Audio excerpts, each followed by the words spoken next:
About 2 weeks after the beheading of U.S. journalist James Foley, yet another beheading has taken place. This time the victim was another journalist, and the act was carried out by no other than IS. I ask you to please release my child. As a mother, I ask your justice to be merciful and not punish my son for matters he has no control over. I ask you to use your authority to spare his life. A mother pleading for the life of her son to be spared. But clearly, that plea fell on deaf ears. Addressing US President Barack Obama, these, according to Islamic State's latest video, are his last words. Of intervention in Iraq was supposed to be for the preservation of American lives and interests. So why is it that I'm having to pay the price of your interference with my life? The video then purports to show Sotlo's beheading and another message for the White House. You, Obama, have yet again, through your actions, killed yet another American citizen. So just as your missiles continue to strike our people, our knife will continue to strike the necks of your people. But President Obama remains unshaken and promises justice for the families of the victims. I want to say that today the prayers of the American people are with the family of a devoted and courageous journalist, Steven Sotloff. Whatever these murderers think they'll achieve by killing innocent Americans like Steven, they have already failed. They failed because, like people around the world, Americans are repulsed by their barbarism. We will not be intimidated.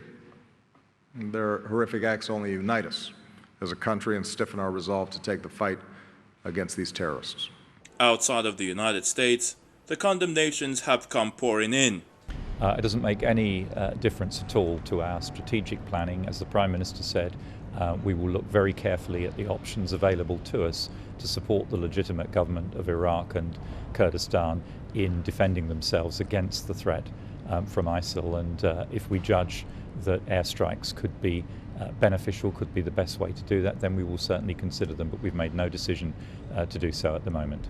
The UN Secretary General was also repulsed by the treacherous act. I have appealed to all the religious and political leaders in Iraq and in the region to stand up for tolerance, mutual respect, and non-violence. First of all, we have to protect the human lives. We have seen such a brutal killings by Islamic State. And again, I'm condemning in the strongest term today for the brutal beheading of journalists yesterday. Leaders of the Muslim community also came together to condemn the killing. We have to state that ISIS and its conduct is antithetical to Islam. Their behavior is morally repellent. More countries are now eager more than ever to put a stop, if not an end, to the threat of IS. On Wednesday, September the 3rd, Australian Prime Minister Tony Abbott declined to rule out sending combat troops to support US airstrikes in Iraq amid a growing confrontation with radical Islamists who have seized large swathes of that country and neighboring Syria. Many countries are talking to one another about what is the best way forward here, but plainly, ISIL is a threat, not just to the people of the Middle East, but to the wider world. This is a conflict which we understandably wish to avoid, but it is a conflict which sadly is reaching out to us, as we have seen, with the presence of some 60 Australians fighting with terrorist groups in this part of the world. Former U.S. Assistant Secretary of State Christopher Hill, who served as ambassador to Iraq from 2009 to 2010, said the beheading of Sotloff should be a wake-up call to the world and that only a military solution was realistic at this point. Yeah. Do you agree with I think a military solution is being developed, needs to be developed. I don't see there's any negotiating with these people. I don't see there's any anything that can be done with them diplomatically.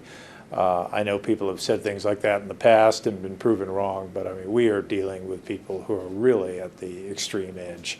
So I think we need to work that through militarily. And again, I think the big question is, if we're successful in driving them out of Iraq, and there is some sign of success there, what will then happen in Syria? Sotlov, a freelance journalist, was kidnapped in Syria in August 2013. His mother Shirley appealed on August the 27th in a videotaped message to Islamic State's self-proclaimed caliph Abu Bakr al-Baghdadi for her son's release. That video was issued after the United States resumed airstrikes in Iraq in August for the first time since the end of the US occupation in 2011. Now you might be wondering, what has IS got to do with Africa? Well, you might need to think again, because they could actually pose a serious threat to us. During one of our programs, That's the World Today, our correspondent Adeshawa Josh spoke to Professor Isaac Mbachu concerning the Islamic State, and she started off by asking how the extremist group could be a threat to Nigeria. It's very serious strategic threat to Nigeria, because in the final analysis, ISIS is linked up with Al-Qaeda in the Islamic Maghreb, Al-Shabaab, and of course, Boko Haram. So this is a potent strategic threat, not only to Nigeria, but the whole of Africa. Now, I haven't mentioned this. Obviously, it appears that IS is recruiting across board. Should we be worried about collaborations between Boko Haram and IS? And what should be done to prevent that from happening? Very nice. First of all, IS recruits from Britain, recruits from Germany, recruits from USA, from Belgium, from France, and of course, recruiting from Africa. Number one is Nigeria. Recruiting from Libya, from Egypt. The best thing that the international community can do is to team up in what the U.S. calls the coalition of the willing. Team up and defeat ISIS. If ISIS is not defeated at this time, if ISIS is allowed to see Syria and Iraq, it will be very, very dangerous to contemplate. That is, I mean, it will be very difficult to dislodge them if they are not dislodged right now from Iraq and Syria. And the best way to dislodge them is to agree with the Assad. In fact, because the enemy of your enemy is your enemy. And in the final analysis, the only thing that is constant is your national interest. It is obvious that there are collaborations across board. What do you think the goal is with the Afghan Taliban joining forces with Islamic State militants? Now, Afghanistan is already an albatross in fact, not only for the West, but for the whole world. If ISIS should join hands with the Taliban in Afghanistan, with Al-Shabaab in the Horn of Africa, with Boko Haram in West Africa, in Nigeria, with Akim, that is Al-Qaeda in the Islamic Maghreb, that means the global war on terrorism is lost. So the best thing is to neutralize, first of all, neutralize ISIS in Iraq and in Syria. Why ISIS should be neutralized is that ISIS is already claiming to be a caliphate, claiming to be a state. And in fact, it is already a state within a state. So the best, before you talk of Taliban in Afghanistan, Al-Shabaab in Horn of Africa, Boko Haram in Nigeria, Akim in the Maghreb, ISIS should be there to be. So if ISIS is not neutralized in Iraq and in Syria, Saudi Arabia will not be safe. Iran will not be safe. The Gulf states, in fact, the oil land, the vital land for the West, the vital land for strategic land, oil land, will be lost. Well, after the break on Network Africa, we take some time to appreciate fashion in Nigeria. 22 airports around the country, an industry that generates billions of naira, connecting millions for business and leisure, will put you through the paces and give you an insider's view on the aviation industry. Watch Aviation This Week only on Channels Television. Aviation This Week, keeping an eye on the aviation industry.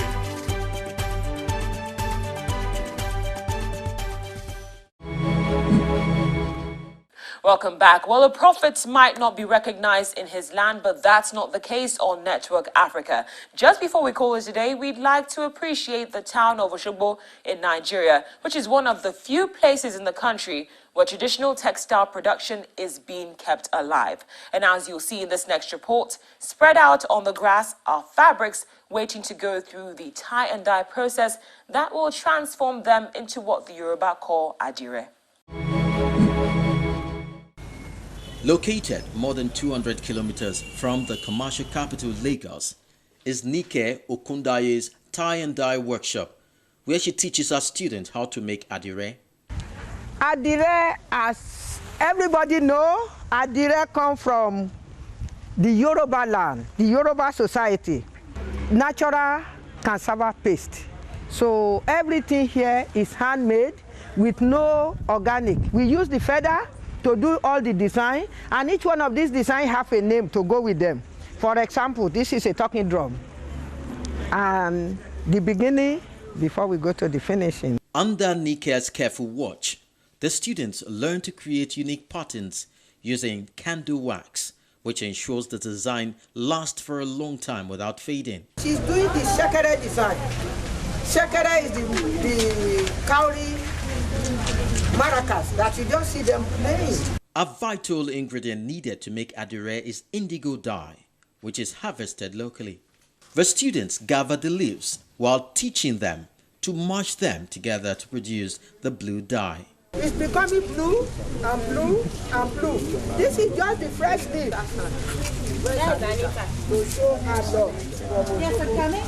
The same thing with most of the students here. Some of them come from different universities. The textile designer, who had been involved in tie and dye for over a decade, is focused on improving the lives of Nigerian women through art. She teaches people how to make adire in order for them to be able to earn a living. She has trained over 4,000 women from across the country. The water we use for this indigo is the ashes from the cocoa pod. We do here is to use the traditional method, which is medicinal. The art of adire making has existed for thousands of years, long before the colonial period. Adire was common in the ancient kingdoms in the region and was an integral part of the cultural and religious life here. Nike says her work has been influenced by the sacred traditions of the Yoruba. The traditional religion is part of us. It's our culture. It's our heritage. It's our crown. We must always carry it.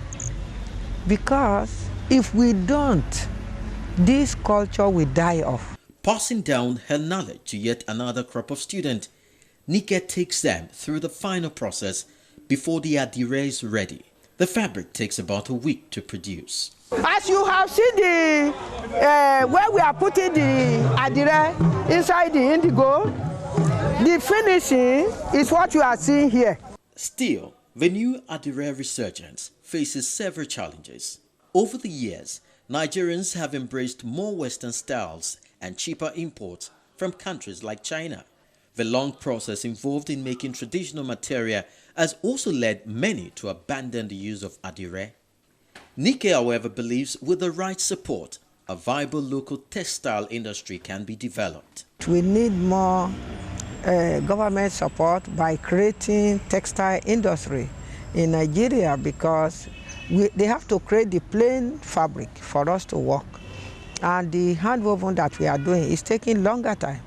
And we would like if they can get more of the factory to be using our traditional design. So everybody can be wearing adire. If you have 500, you will be able to wear adire. They love it. At the end of the day, accompanied by our students, Nike goes down to the river to pray. She says she finds inspiration from the Osun River goddess, whom followers believe rescues people faced with hunger, poverty, and infertility. With the help of the goddess, the 63-year-old artist is determined that the traditional art of Adire does not die out and is preserved for future generations.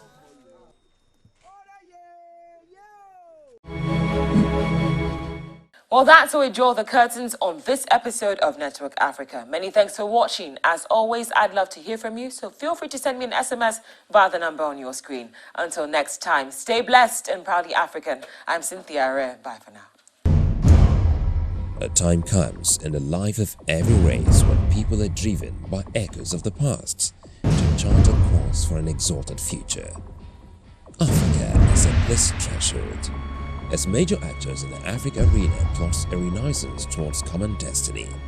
Let's pedal across the streams of yesterday, from the backstreets of Africa to the defining roles of policymakers, the political realities of the African nation, balance of power, and the strive to sustain national interest and identity.